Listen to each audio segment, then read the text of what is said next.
g'ildirakdan bitta panjachi qolyapti. Nima deb o'ylaysiz? Kirsa bo'ladimi shu yo'ldan? Hozirchaga xo'p, mashina chiqadi, lekin dalshi oldinda bizni nimalar kutyapti? Bunisi qorong'u. Navigatsiya ham shuni ko'rsatyapti bizga. Lekin Google'da ko'rsam, mana bu yerda yo'l uzilgan yo'q ko'rsatyapti. Bunda sal o'ngga burilib aylanib o'tsa bo'ladi, deyapti.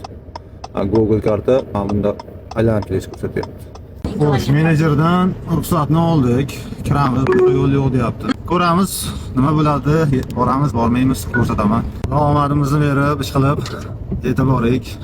Qanaqadir o'sha park bor ekan, nimadir yuklashar ekan. Bo'lmasa shuncha 4 kilometr orqaga qaytish kerak bo'ladi. Endi bunisiga nima deysizlar? Yo'l borgan sari odamni ikkilantiryapti mana. Bu tarafda ham ko'rishingiz mumkin mana. Yo'l yo'q. Hozir ana shu burilishgacha boramiz, ko'ramiz. Yo'qga yo'l bo'lsa qaytamiz. O'sha yerda qaytgan yaxshi, oxirigacha borgan.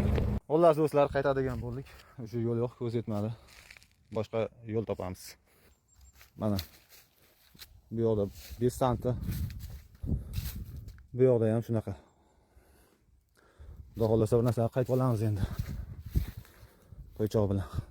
Kimdir aytishi mumkin, hozir ko'rmaysanmi, nega kirding deb. Yo'q, do'stlar.